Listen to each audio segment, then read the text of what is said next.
नमस्ते दोस्तों, कैसे हैं आप लोग। उम्मीद करता हूं कि आप लोग बहुत ही अच्छे होंगे। तो सरकारी अस्पताल विभाग में एक न्यू वैकेंसी आई हुई है जो कि पूरे भारत के लिए रहने वाली है। मेल और फीमेल दोनों के लिए वैकेंसी रहने वाली है। विभाग की तरफ से ऑफिशियल नोटिफिकेशन आउट कर दिया गया है। इसमें जो कुल पद रहने वाला है 75,000 प्लस पदों पर नोटिफिकेशन आउट किया गया है। जो इसका योग्यता रहने वाला है सिर्फ 10वीं पास रहने वाला है। इस वैकेंसी में खास बात यह कि इस वैकेंसी में कोई भी एग्जाम होने वाला नहीं है, सीधी भर्ती रहने वाली है। उम्र सीमा में भी काफी ज्यादा छूट दिया गया है। सभी वर्गों के लिए 18 से 45 वर्ष तक इसमें एज लिमिट रखा गया है। सैलरी काफी ज्यादा अच्छा खासा आपको मिलने वाली है। 29,200 से लेकर 42,000 तक की आपकी सैलरी मिलने वाली है। चुपके से इस वैकेंसी में आवेदन कर लो। अगर आप आवेदन कर लेते हैं तो 15 अगस्त तक आपकी नौकरी पक्की हो जाएगी। आपकी जो नौकरी मिलने वाली है अपने ही सदर अस्पताल में आपको नौकरी मिलने वाली है। और इसमें जो आपका काम रहेगा तो सिर्फ आपको मरीजों की पर्ची काटना इसमें काम रहेगा। आपको आवेदन करने के लिए साइबर कैफ पे जाना नहीं पड़ेगा। मैं आपको इस वीडियो में ही बता दूंगा कि अपने ही फोन से आप लोग आवेदन कर लेंगे। आवेदन करने के लिए क्या क्या डॉक्यूमेंट की रिक्वायरमेंट रहने वाली है, इस वैकेंसी का पूरा सिलेक्शन प्रोसेस का ए टू जेड जानकारी आपको नोटिफिकेशन पर ले जाकर देने वाला हूं। तो वीडियो में आगे बढ़े आपसे एक छोटा सा रिक्वेस्ट है कि अगर आप इस चैनल पर नए हैं तो प्लीज हमारे चैनल को सब्सक्राइब करके साथ में बेल आइकन को प्रेस कर लीजिए ताकि हमारी कोई भी ऐसी लेटेस्ट अपडेट आए आपके पास सूचना मिलती रहे। हाँ, तो चलिए फुल वीडियो को वाचिंग करिए। ये भर्ती के बारे में ए टू जेड जानकारी आप लोग समझिए। आप लोग देख सकते हैं सरकारी अस्पताल भर्ती 2026। देखिए इस वैकेंसी के बारे में पूरा सिलेक्शन प्रोसेस आपको बताने वाला हूं।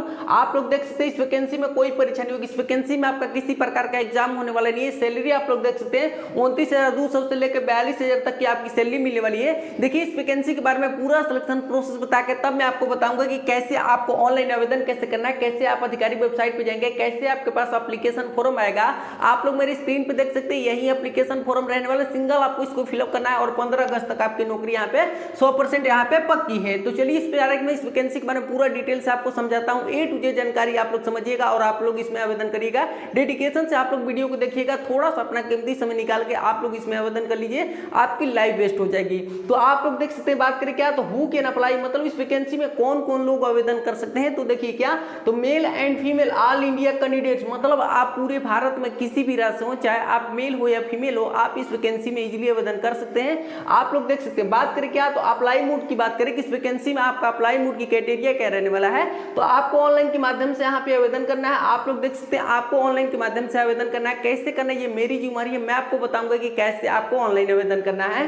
बात करें क्या तो कुल पद की बात करें कि इस वैकेंसी में टोटल पोस्ट कितना रहने वाला है। तो देखिए बात करें क्या तो 75,000 प्लस पदों पर नोटिफिकेशन आउट किया गया है। जो डिपार्टमेंट की तरफ से नोटिस आउट किया गया है उसमें बहुत बताया गया क्या तो 75,000 प्लस उसमें पद बताएगा। पूरा डिटेल से आपको दिखा के आपको ऑनलाइन आवेदन करके आपको पूरा डिटेल से आपको बताने वाला हूं। देखिए इस वीडियो ये भर्ती पे मैं एक वीडियो लेके आया हूं और उसमें पूरा डिटेल से आपको बताया हूं। लेकिन कोई भाई को क्या है कि उसमें डाउट रह गया है कि मुझे समझ में नहीं आया है, तो इसलिए क्या तो ये वीडियो में पूरा डाउट आपका क्लियर हो जाएगा। फुल वीडियो को आप लोग वॉचिंग करिएगा। वो वीडियो पर अच्छा खासा आप लोगों ने मेरे को मतलब कि व्यू दिए हैं, अच्छा खासा प्यार दिए, अच्छा खासा कमेंट किए हैं, बहुत अच्छा लगा मेरे को। बात करें क्या किस वैकेंसी में देख सकते हैं बम्पर पदों पर ये नोटिफिकेशन आउट किया गया है। देख सकते हैं 75,000 प्लस रहने वाला है पोस्ट आपका।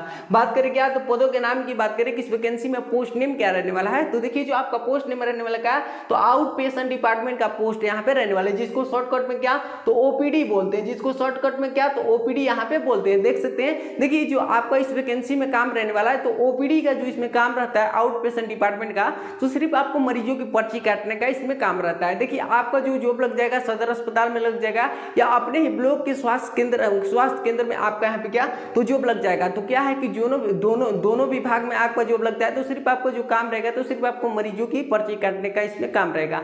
आप लोग देखते होंगे आप लोग गवर्नमेंट हॉस्पिटल में जाते होंगे तो वहां आपको 1 या 2 रुपए की पर्ची पहले कटानी होती है, तब आपके पास जाना होता है, डॉक्टर के पास जाके आपको दवा लेना होता है। तो अब आप पहले पर्ची कटाते थे, अब आप लोगों की पर्ची काटेंगे। आप लोग समझ गए, ये आपका पोस्ट रहने वाला है। सिंगल आपको क्या तो यहाँ पे आपको पर्ची काटने की ड्यूटी यहाँ पे रहेगी। 10 बजे जाएंगे, शाम को 5 बजे घर आ जाएंगे, मतलब 8 घंटे की आपकी ड्यूटी रहने वाली। सैलरी काफी ज्यादा अच्छा खासा मिलने वाली है। गवर्नमेंट जॉब रहने वाली है, केंद्र सरकार के द्वारा वैकेंसी निकाली गई है, परमानेंट गवर्नमेंट जॉब रहने वाली है। बात करें इस वैकेंसी में क्या तो शैक्षणिक योग्यता की बात करें कि इस वैकेंसी में आपका एजुकेशन क्वालिफिकेशन क्या मांगा गया है। तो अगर आपने 10वीं पास कर रखे हैं, अगर आपने क्या तो 10वीं पास कर रखे हैं तो आप इस वैकेंसी में इजीली आवेदन कर सकते हैं। चाहे आप लड़का हो या लड़की हो, आप लोग सिर्फ 10वीं पास इस वैकेंसी में क्वालिफिकेशन मांगा गया है। लेकिन आपके पास और भी एक्स्ट्रा क्वालिफिकेशन है, जैसे कि क्या, जैसे कि आपने 12th भी पास कर रखे हैं और क्या तो स्नातक भी किए हैं, मतलब ग्रेजुएशन भी किए हैं, तो ये जितना आपका क्वालिफिकेशन उतना आप लोग लगा सकते हैं। मैं जब एप्लीकेशन फॉर्म को फिलअप करूंगा वहां आपको बताऊंगा कि कैसे कैसे आपको हाईएस्ट एजुकेशन क्वालिफिकेशन लगाना है। तो आप लोग देख सकते हैं, आप लोग जितना क्वालिफिकेशन है उतना लगा सकते हैं, लेकिन आपको इसमें अप्लाई करने के लिए मिनिमम क्वालिफिकेशन आपकी 10th पास यहाँ पे होनी चाहिए।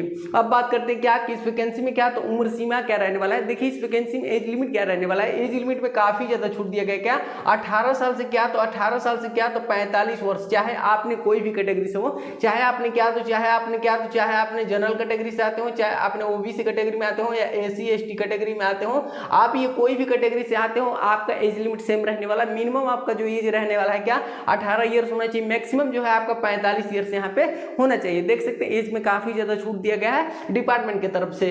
अब बात करते हैं क्या इस वैकेंसी में आवेदन फी क्या रहने वाला है। देखिए इस वैकेंसी में आवेदन फी क्या रहने वाला है, तो बात करें एप्लीकेशन फी क्या तो नो फीस। वैकेंसी में आपको 1 रुपए भी आवेदन करते समय नहीं लगने वाला, 1 रुपए भी आपको आवेदन करते समय नहीं लगने वाला है। निःशुल्क आपको आवेदन करना, निःशुल्क आपकी नियुक्ति रहने वाली है, बात को समझ गए। लेकिन आपसे कोई मतलब क्या है कि ये डिपार्टमेंट में आप लग जाते हैं और आप फर्स्ट टाइम जॉब पर जाते हैं, तो कोई डिपार्टमेंट का आदमी बोलता है कि मुझे 1000 रुपये दे दो, 2000 रुपये दे दो, किसी को भी आपको 1 रुपये भी नहीं देना है, बात को समझ गए। ये डिपार्टमेंट की तरफ से खुद बोला गया है, आपको किसी दलाल वगैरह में नहीं पड़ना है। आपके यहाँ पे आपकी जो नियुक्ति होने वाली है अपने दम पे आपके यहाँ पे नियुक्ति होने वाली है, आप लोग समझ गए। क्योंकि आजकल क्या है कि अब दलाल वगैरह वाला नहीं हो गया है, सब चीज ऑनलाइन के माध्यम से हो गया है। अब बात करते हैं क्या इस वैकेंसी में कोई परीक्षा नहीं होगी। इस वैकेंसी में आपका किसी प्रकार का एग्जाम होने वाला नहीं, क्या तो इस वैकेंसी में नो एग्जाम, इस वैकेंसी में नो एग्जाम, इस वैकेंसी में आपका किसी प्रकार का एग्जाम होने वाला नहीं है। आपके मन में डाउट होगा कि जब इस वैकेंसी में एग्जाम नहीं होगा तो मेरा सिलेक्शन कैसे होगा।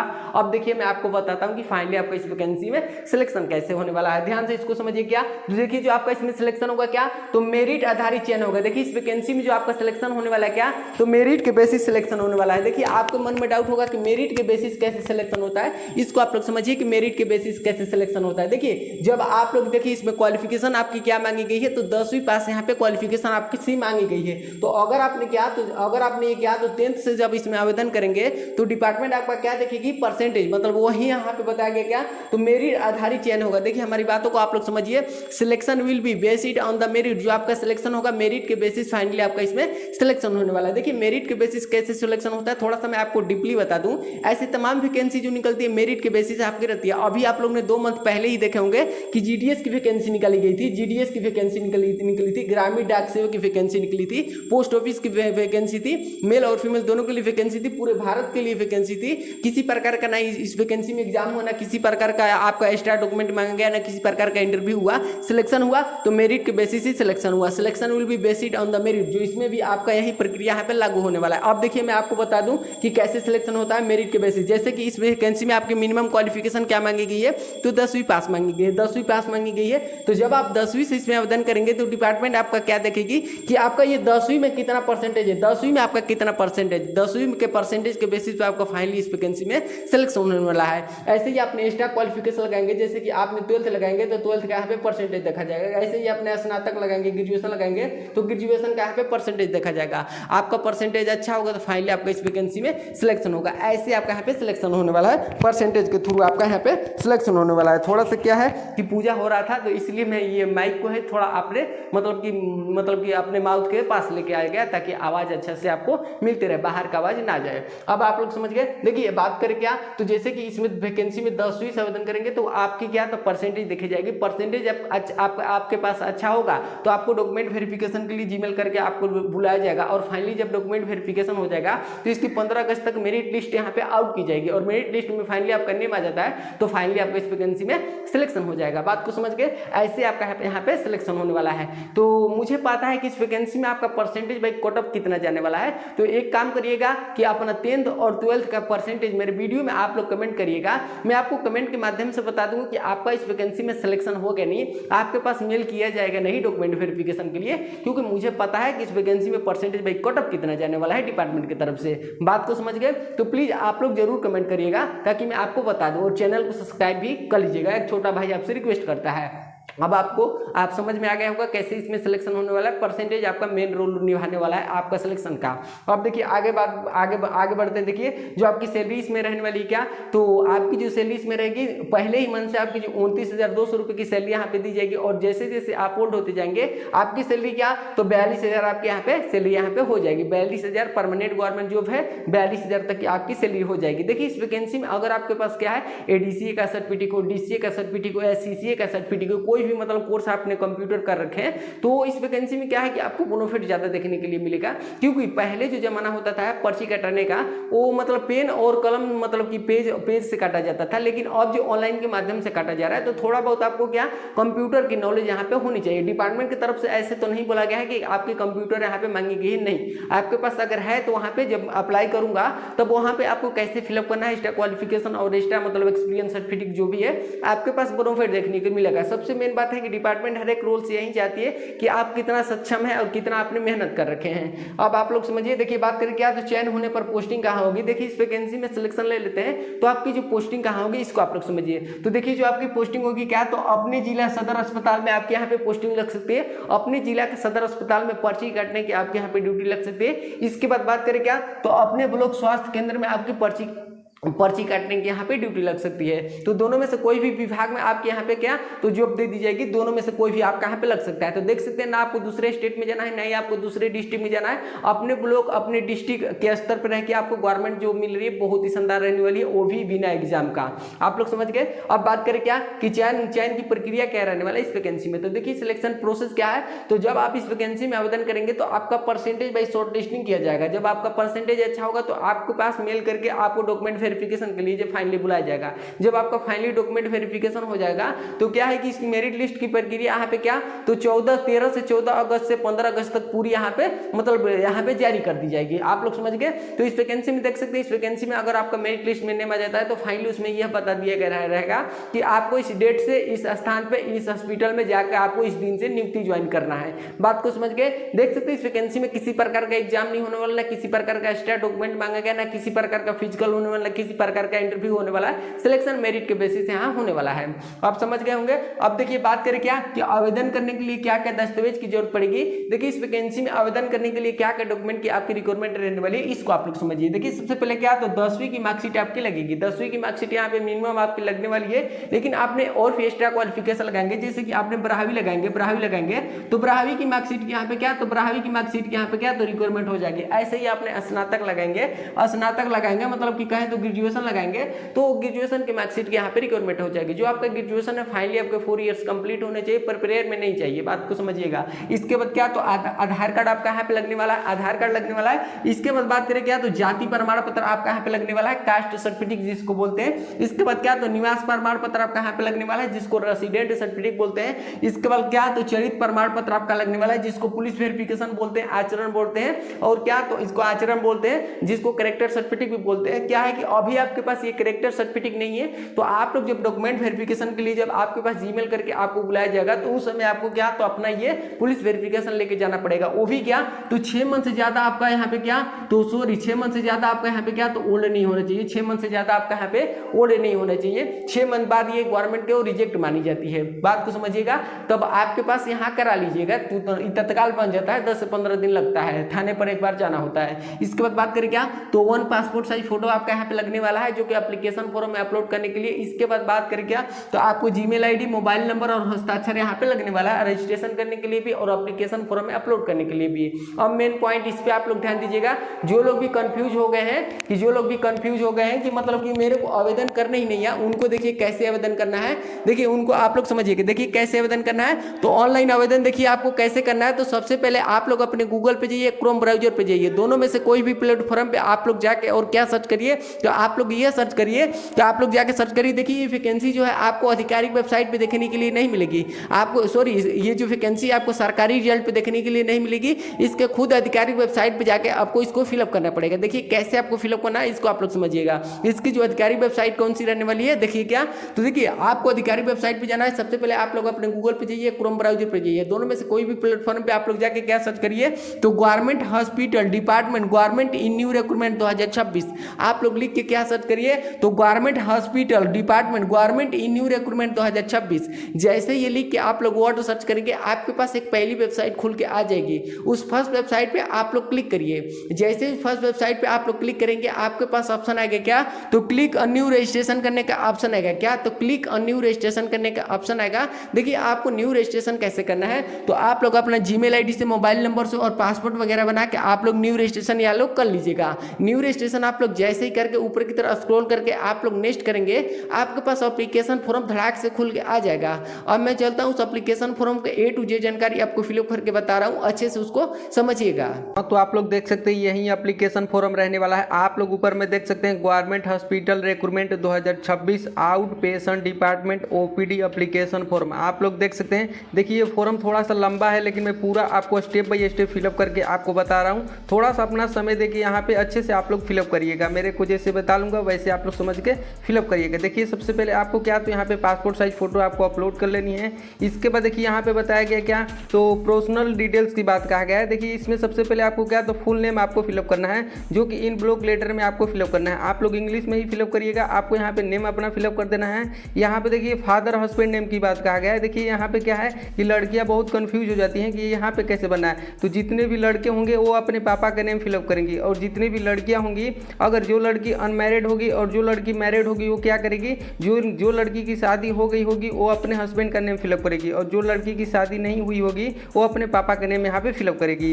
इसके बाद देखिए आपको यहाँ पे क्या तो डेट ऑफ बर्थ आपको यहाँ पे फिलअप करना है। यहाँ पे तीसरे नंबर में डेट ऑफ बर्थ आपको फिलअप करना है। देखिए ये चौथे नंबर जो है आपकी डेट की मतलब आपकी एज की जो गणना हो रही है कब से हो रही है तो आपको 1/1/2026 से आपकी एज गणना होगी। मतलब आपको 1/1/2026 तक आपके 18 वर्ष आप हो जाने चाहिए। तो आपका कितना एज हो गया है आपको यहाँ पे फाइनली आपको फिलअप कर देना है। इसके बाद देखिए यहाँ पे बताया गया क्या तो जेंडर मतलब कि आप मेल हैं या फीमेल है। तो आप मेल होंगे तो फाइनली आपको मेल पे क्लिक कर लेना है, फीमेल होंगी तो फीमेल पे क्लिक कर लेंगी। इसके बाद देखिए कैटेगरी की बात कहा गया है 6 नंबर में। देखिए कैटेगरी आप कौन से कैटेगरी से आते हैं, जनरल कैटेगरी से आते हैं कि OBC कैटेगरी से आते हैं कि SC ST EWS कैटेगरी से आते हैं। जो आप कैटेगरी से आते हैं फाइनली उस पर आपको क्लिक कर लेना है बस। अब देखिए यहाँ पे क्या तो 7वें नंबर में आपको यहाँ पे इंडिया आपको सिलेक्ट भर देना है, आपको इंडिया भर देना है। इसके बाद रिलीजन की बात कहा गया है। रिलीजन मतलब धर्म, आप कौन से धर्म से, हिंदू धर्म से कि ईसाई धर्म से, आप जो धर्म से होंगे अपना धर्म यहाँ पे फिलअप कर लीजिएगा। इसके बाद देखिए 9 नंबर में बताया गया है मोबाइल नंबर की बात कहा गया। मोबाइल नंबर आपको यहाँ पे फिलअप करना है, मोबाइल नंबर। इसके बाद जीमेल आईडी आपको यहाँ पे फिलअप करना है। देखिए मोबाइल नंबर और जीमेल आईडी वहीं आपको फिलअप करना है जो आपके मोबाइल में यूज होता है कि किसी प्रकार से विभाग से नोटिस सेंड किया जाए तो आपको आसानी पूर्वक से पता चल जाए। इसके बाद देखिए यहाँ पे एड्रेस की बात कहा गया है, यहाँ पे परमानेंट एड्रेस की बात कहा गया है, इसको आप लोग समझिएगा। देखिए यहाँ पे ये सबसे पहले वाले एड्रेस में क्या फिलअप करना है। जैसे कि आप मान लीजिए कि बिहार से हैं और जाके मतलब दिल्ली में पढ़ाई कर रहे हैं तो आप अपने दिल्ली का एड्रेस यहाँ पे फिलअप करिएगा। ये परमानेंट एड्रेस यहाँ पे नहीं फिलअप करना है। आप जहाँ रह रहे हैं अभी प्रेजेंट में वहाँ का आपको एड्रेस फिलअप करना है तो वहाँ का एड्रेस फिलअप कर लीजिएगा, वहाँ का सिटी भर लीजिएगा। इसके बाद डिस्ट्रिक्ट आप लोग वहाँ का भर दीजिएगा, पिन कोड वहाँ पे भर दीजिएगा। क्यों इसलिए भरना है क्योंकि क्या है कि किसी प्रकार से विभाग से आपके पास मतलब नोटिस भेजे जाए तो आपके पास क्या है कि वहाँ पे आपके पास पहुँचे, मतलब आपको जहाँ परमानेंट एड्रेस है वहाँ पे ना जाए। लेकिन यहाँ पे क्या तो परमानेंट एड्रेस भी यहाँ पे फिलअप करना है। देखिए क्या तो परमानेंट एड्रेस यहाँ पे आपको फिलअप करना है। देखिए परमानेंट एड्रेस आप लोग जो आपके आधार कार्ड पे एड्रेस है वो आपको यहाँ पे फिलअप कर लेना है। इसके बाद आपका सिटी कौन सा है, डिस्ट्रिक्ट कौन सा है, पिन कोड क्या है, आपको यहाँ पे फिलअप कर लेना है। इसके बाद देखिए यहाँ पे क्या बताया गया है तो पोस्ट डिटेल्स की बात कहा गया। देखिए यहाँ पे पोस्ट डिटेल्स की बात कहा गया है। देखिए इसको कैसे फिलअप करना है तो पोस्ट अपलीड फॉर, आपको जानते ही है कि एक पोस्ट भी वैकेंसी निकली है क्या तो आउट पेशेंट डिपार्टमेंट। तो आपको यहाँ पे क्या तो ये तो खुद ही लिख दिया है तो आप भी यहाँ पे क्या तो शॉर्टकट में भी लिख सकते हैं, OPD लिख सकते हैं यहाँ पे। इसके बाद डिपार्टमेंट जो आपका रहने वाला है OPD का यहाँ पे डिपार्टमेंट रहने वाला है। इसके बाद आपको ये दोनों को छोड़ देना है। जब आप सबमिट करेंगे तो ये खुद डिपार्टमेंट की तरफ से ये यहाँ पे ले लेगा। अब देखिए यहाँ पे बता दूँ, यहाँ पे देखिए एजुकेशन क्वालिफिकेशन की बात कहा गया है। एजुकेशन क्वालिफिकेशन देखिए कैसे आपको फिलअप करना है तो यहाँ पे देखिए आप लोग घबराइएगा मत कि एजुकेशन क्वालिफिकेशन तो इतना बताया गया है, ग्रेजुएशन तक बताया गया है, ऐसा कुछ नहीं। अगर आपके पास जो क्वालिफिकेशन आपके पास वो आप यहाँ पे लगा सकते हैं। जैसे कि आपने 10th पास किए हैं तो 10th से आप लोग जब आवेदन करेंगे तो यहाँ पे आपको सबसे पहले वाले बॉक्स में क्या भरना है। देखिए यहाँ पे बोर्ड यूनिवर्सिटी की बात कहा गया है तो आप कौन से बोर्ड से आपने 10वीं क्वालिफाई किए, बिहार बोर्ड से किए कि यूपी बोर्ड से किए कि राजस्थान की झारखंड बोर्ड से, आपने कौन से बोर्ड से किए 10वीं क्वालिफिकेशन पास, आपको यहाँ पे फाइनली वो स्टेट करने में फिलअप कर देना है। इसके बाद देखिए ईयर्स ऑफ पासिंग, आप कौन से ईयर्स में 10वीं कक्षा क्वालिफाई किया, आपको ईयर्स डाल देना है कि 2020 में किया कि 2025 में किया कि 2023 में किया। आप जो ईयर्स में आपने पास किए होंगे आपको ईयर्स डाल देना है। इसके बाद आपको यहाँ पे बताया गया क्या कि आपका कितने नंबर का मतलब एग्जाम हुआ था, मतलब 10th का कितने नंबर का एग्जाम हुआ था। फाइनली आपको एग्जाम डाल देना है, एग्जाम नंबर डाल देना है। इसके बाद देखिए टोटल मार्क्स, आप टोटल मार्क्स उसमें आप कितना लाए हैं वो यहाँ पे फाइनली डाल देना है। इसके बाद देखिए परसेंटेज की बात कहा गया है कि आपके 10th में कितना परसेंटेज है, आपको परसेंटेज यहाँ पे फाइनली डाल देना है। परसेंटेज और क्या है कि अपने मार्क्स को बढ़ा के नहीं फिलअप करना है, नहीं तो आप पकड़े जाएंगे डॉक्यूमेंट वेरिफिकेशन के टाइम। इसके बाद देखिए यहाँ पे क्या, तो इंटरमीडिएट की बात कहा गया है कि 12th की बात कहा गया कि अगर आपने 12th लगाते हैं तो वहीं सेम प्रोसेस फिलअप करना है, कौन से बोर्ड से आपने 12th पास किया, इसके बाद कौन से ईयर्स में किए, कितने नंबर का एग्जाम हुआ था, कितना आपका नंबर आया है, कितना परसेंटेज है, फाइनली वो फिलअप करना है। ऐसे ही आपके पास डिप्लोमा है तो क्या है कि आपने कौन से बोर्ड से किया, कौन सी यूनिवर्सिटी से किया, इसके बाद कौन से ईयर्स में पास किया, कितने नंबर का था, कितना आपका नंबर है, कितना परसेंटेज है। ऐसे ही आपने ग्रेजुएशन पास किए होंगे तो आप ग्रेजुएशन में क्या है कि अपना यूनिवर्सिटी का नेम यहाँ पे फिलअप करिएगा, आप कौन से यूनिवर्सिटी से ग्रेजुएशन क्वालिफाई किया, इसके बाद कौन से ईयर्स में किया, कितने नंबर का हुआ था, कितना मार्क्स आपका है, कितना परसेंटेज है, फाइनली वहाँ पे डाल देना। ऐसे ही पोस्ट आपके पास ग्रेजुएशन होगा तो आपको फिलअप कर लेना वैसे ही। अब देखिए आगे कैसे फिलअप करना है, यहाँ पे देखिए क्या, तो वर्क एक्सपीरियंस की बात कहा गया। देखिए वर्क एक्सपीरियंस जैसे कि आपका कोई मतलब डिपार्टमेंट में आप काम किए हैं उसका एक्सपीरियंस है, उसको यहाँ पे फिलअप करना है। देखिए कैसे फिलअप करना है, तो यहाँ पे देखिए क्या, तो ऑर्गेनाइजेशन नेम की बात कहा गया है। देखिए ऑर्गेनाइजेशन नेम मतलब संस्था का नेम, आपका संस्था का नेम क्या था, फाइनली आपको संस्था का नेम डाल देना है। इसके बाद पोस्ट होल्ड डाल देना है। इसके बाद आपने कब फॉर्म को फिलअप किया था, डेट ऑफ मंथ सब वहाँ पे ईयर से यहाँ पे डाल दीजिएगा। इसके बाद 2 मतलब उसका लास्ट डेट क्या था और टोटल आपके पास एक्सपीरियंस कितना है, फाइनली आपको यहाँ पे डाल देना है, अगर आपने कोई एक्सपीरियंस आपके पास होगा तो। अब देखिए यहाँ पे क्या, तो डॉक्यूमेंट की बात कहा गया है। डॉक्यूमेंट में आपको क्या क्या रिक्वायरमेंट रहने वाली है, देखिए अगर आपके पास जो डॉक्यूमेंट होगा वहीं लगा दीजिएगा, आप मतलब कि जो नहीं होगा उस पर आप लोग क्लिक मत करिएगा। देखिए क्या, तो 10th के मार्कशीट आपके पास होगा तो उस पर क्लिक कर लीजिएगा, 10th के मार्कशीट यहाँ पे अनिवार्य है। इसके बाद देखिए क्या, तो कास्ट सर्टिफिकेट आपके पास होगा ही, जाति प्रमाण पत्र, इसके बाद पासपोर्ट साइज फोटो आपके पास होगा ही, इस पर क्लिक कर लीजिएगा। इसके बाद आपका अगर आपके पास 12th पास होंगे तो 12th पास पे आप लोग क्लिक कर लेंगे, नहीं होंगे तो छोड़ दीजिएगा। इसके बाद देखिए EWS अगर सर्टिफिकेट आपके पास है तो क्लिक कर लीजिएगा, नहीं होगा तो छोड़ दीजिएगा। यहाँ पे देखिए अदर यहाँ पे अदर डॉक्यूमेंट की बात कहा गया है कि अदर रिलेंट मतलब डॉक्यूमेंट, यहाँ पे देखिए मतलब आपके पास और डॉक्यूमेंट है जैसे पैन कार्ड वगैरह, वहाँ पे आपको फिलअप कर देना है। इसके बाद देखिए यहाँ पे ग्रेजुएशन सर्टिफिकेट आपके पास स्नातक की डिग्री है, नहीं होगा तो छोड़ दीजिएगा, होगा तो क्लिक कर लीजिएगा। इसके बाद एक्सपीरियंस सर्टिफिकेट आपके पास होगा तो क्लिक कर लीजिएगा, नहीं होगा तो छोड़ दीजिएगा। पोस्ट ग्रेजुएशन आपके पास होगा तो नहीं होगा तो छोड़ दीजिएगा, और होगा तो क्लिक कर लीजिएगा। इसके बाद देखिए यहाँ पे क्या, तो ID प्रूफ में अगर आपके पास आधार कार्ड होगा ही, इस पर आप लोग फाइनली क्लिक कर लेना है। अब देखिए क्या, तो फाइनली आपका मतलब कि ये फॉर्म फिलअप हो गया है। अब यहाँ पे थोड़ा सा यहाँ पे बाकी रह गया क्या, तो आपको यहाँ पे प्लेस डाल देना है कि आप कौन सी जगह से ये फॉर्म को फिलअप कर रहे हैं। इसके बाद वो डेट डाल देना है कि कौन से डेट को आप ये एप्लीकेशन फॉर्म को फिलअप किया। इसके बाद आपको यहाँ पे क्या, तो फाइनली आपको यहाँ पे क्या, तो सिग्नेचर यहाँ पे अपलोड कर लेनी है। जब इतना सारा आप काम करके ऐसे नीचे की तरह स्क्रॉल करेंगे तो आपके पास सबमिट करने का ऑप्शन आएगा, सबमिट करिएगा पूरा, आपको चेकआउट करके पूरी तरह से आप लोग यहाँ पे सबमिट कर लीजिएगा। कोई त्रुटि वगैरह तो नहीं है, क्योंकि क्या है कि इसका अलग से डेट करप्शन का जारी नहीं किया जाएगा सुधार करने के लिए, बात को समझ गए। तो चेकआउट करके, क्योंकि ये मेरे में सबमिट करने का इसलिए ऑप्शन नहीं आ रहा है क्योंकि मैं स्क्रीनशॉट इसको यहाँ डाउनलोड किया हूँ इस एप्लीकेशन फॉर्म को वहाँ से। तो क्या है कि आप लोग वहाँ पे सबमिट करने का ऑप्शन आएगा, पूरा चेकआउट करके यहाँ पे क्या, तो अच्छे से आप लोग यहाँ पे क्या, तो सबमिट कर लीजिएगा। उम्मीद करता हूँ कि जैसे जैसे मैं आपको step by step application form को फिलअप करके आपको बताऊँ, आपने फिलअप कर लिए होंगे। तो इस वैकेंसी का पूरा सिलेक्शन प्रोसेस रहने वाला है। कोई डाउट होगा तो वीडियो में कमेंट करके हमसे पूछ सकते हैं। देख सकते हैं इस वैकेंसी के बारे में पूरा सिलेक्शन प्रोसेस बता दिया हूँ। आप क्या है कि अपना क्वालिफिकेशन का परसेंटेज जरूर कमेंट करिएगा, ताकि मैं आपको कमेंट के माध्यम से बता दूं कि आपका इसमें सिलेक्शन होगा नहीं। मैं आपका कमेंट का रिप्लाई सेकंडों में दूंगा। तो देख सकते हैं पूरा डिटेल से जब आप लोग आवेदन कर लेंगे तो उसका रिसीविंग निकलवा कर अपने पास रख लीजिएगा, क्योंकि जब दस्तावेज के जांच के लिए जब जाएंगे तो आपसे रिसीविंग वहां पे मांगी जाएगी। तो ऐसे ही जो भी लेटेस्ट वैकेंसी का अपडेट आता है चैनल के माध्यम से आपको A to Z जानकारी देता हूं। तो एक छोटा भाई होने के नाते मैं आपसे रिक्वेस्ट करता हूं कि अगर आप इस चैनल पर नए हैं तो प्लीज हमारे चैनल को सब्सक्राइब करके साथ में बेल आइकन को प्रेस कर लीजिए। फिर किसी मिलते हैं ऐसे ही लेटेस्ट भर्ती के अपडेट के साथ। जय हिंद।